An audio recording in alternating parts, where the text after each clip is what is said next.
sa labas na ayaw maikanta yung pangalan.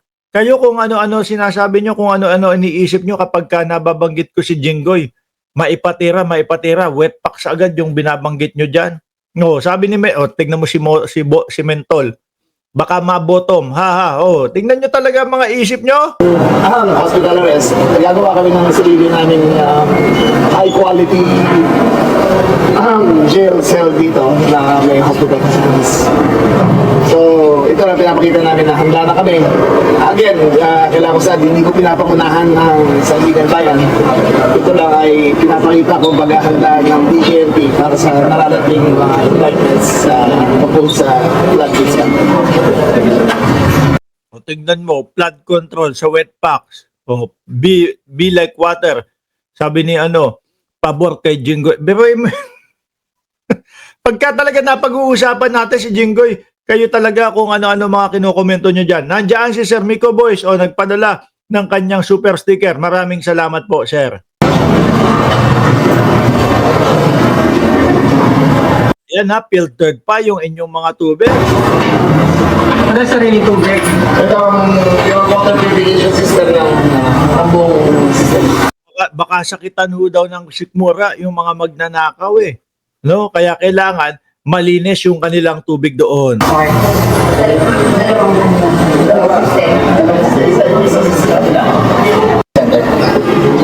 Sa Sandigan Bayan is... So si Chavit ba kung sakali dito din makukulong, if ever? Baka siya yung kauna-unahan na makulong si Chavit? Baka dito din yon. Kasi graft and corruption yung isinampa sa kanya Di ba? At siya yung unang-una na nakasuhan, no? Mga boss Chipamo, sir. Sila boss Joel, sila boss Jinggoy naman.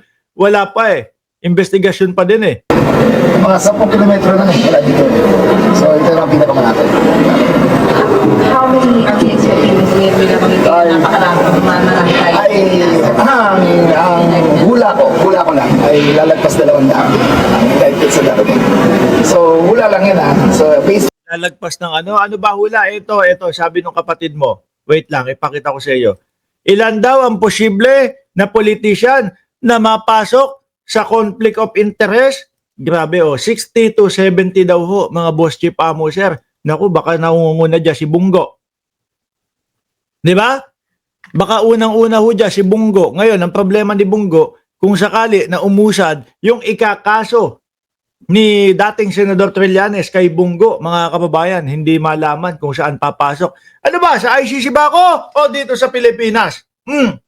Ombudsman Remulla, 60 to 70 politicians posible pasok sa conflict of interest. Yung iba naman kasi nating mga politiko, mga kababayan, kaya naman tumatakbo yung mga yan para protektahan po yung kanilang mga negosyo or para mas makalamang yung kanilang mga negosyo, lalong-lalo na diyan po sa mga ganyang construction. No? Sus, unfair talaga Tubig, mineral, baka sakitan naman po daw yung tiyan ng mga magnanakaw sa bayan natin. Kaya sinigurado nila na yung inumin nila ay malinis no? Kung ikaw ang congressman, bakit ka mangongontrata sa gobyerno? Correct? Di ba? Siyempre mga boss Chipamo, sir, kung ikaw ay congressman tapos may construction company ka, merong construction company, yung mga kapamilya mo, di ang sinabi mo na doon, baka naman kalimutan nyo ito tatay ko to, kapatid ko to, baka iwan nyo pa ito baka hindi pa makuha nito yung proyekto. At yan nga po ang nakikita nila, mga boss Chipamo, sir, kay Senator Bongo.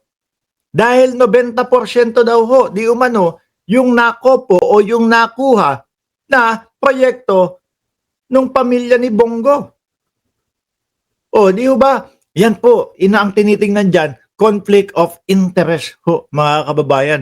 Kung kayo ba, iisipin nyo ba na si Bongo ay walang kinalaman o hindi niya na-impluwensyahan yung pagbibigay ng mga proyekto doon sa kanyang kapamilya? Tingin ko po. Naku kay Senator Bongo yan. Kapatid niya ni Senator Bongo. Ama yan ni Senator Bongo. Diyan na sa kanya. Sabi ni INC, magdala ng langis ng buko. Aba, Ayos yan ah. Magata-gata pa yan. Yan talaga ang issue dyan. Yan ang conflict of interest, pahayag ni Ombudsman Jesus Crispin Remulla. Eh nako, sir, kung babalikan natin ito, Senate hearings. Pero tingin ko sa nakita ko na mga higaan sa isang hanay pa lang, kung hindi ako nagkakamali, 6 hanggang 10 na hihiga na posibleng humiga doon sa ano na yun, sa selda na yun. ang makakapagsabi lang dyan ay ang Sandigan Bayan kung sino may hintay. Yung 200 na yun, mga Based from basihan sa Senate hearings, ang nakikita kong may hintay dyan ay DE, Congressman, Senator, Contractor. Contractor, yung Congressman na Contractor. Uy, huwag mo silang tinatakot. Ano po, etong gobyerno pa naman ho ni Pangulong Bongbong Marcos ay hindi nagpapakita ng takot, mga kababayan. Basta ikaw ay sangkot, iimbestigahan ka. O, di ba? Dapat dyan plywood lang ang higaan nila. Tapos, wag nang sa... Grabe ka naman sa kanila. Sakit sa likod nun. Ayun ang Pwede, ano? Maranasan nila yung naging buhay ng mga maliliit nating mga kababayan na Pilipino. nakikita kong may hintay. So, lahat sila sakasakay ito kay mga senador na posibleng may Kailangan kasi pakita natin sa tao na patas ang batas. Dahil porque senador ka na mayaman, hindi kaya, Yan naman po talaga ang nakikita natin sa bansang Pilipinas ngayon. Nagiging patas na po ang batas, mga kababayan. Yun nga lang, John Vic, no? Secretary, nagreklamo sila, bakit daw may kutsyon pa, bakit daw ang naka-mineral water pa daw sila. No, doon lang daw sila hindi napapatasan kasi masarap pa din ang buhay. Kwentuhan pa, tropahan lang, ano? Oh. kung may batas kayong nilabag, yung nagdanako ng 100 piso na lotion sa SM, hindi na pinukulong. Eh dapat yung nagdanako ng daan-daan milyon ng bilyon, dito na rin sila habang waiting trial. You mentioned something about Yung kulungan lang daw po, medyo komportable daw ho versus doon sa mga kababayan natin, simpleng kababayan natin. Ipinapaintindi ko naman po dito sa mga manonood natin, Sir John Vic, Secretary John Vic, na hindi sila pwedeng ihalo doon sa mga regular na mga preso. Baka matarakan ho, no? Hindi na naman puwet hindi na naman puwet. Yun na naman sasabihin nyo, puwet arrest. Kasi normally, kapag halimbawa na-arresto, normally nagkakasakit. Normally kakasaya. So magtatayo kami ng infirmary dito na which is the same quality as the hospital they choose. Then they can bring their doctors here para nag-answer. Ulitin ko ho ito mga boss mo, sir.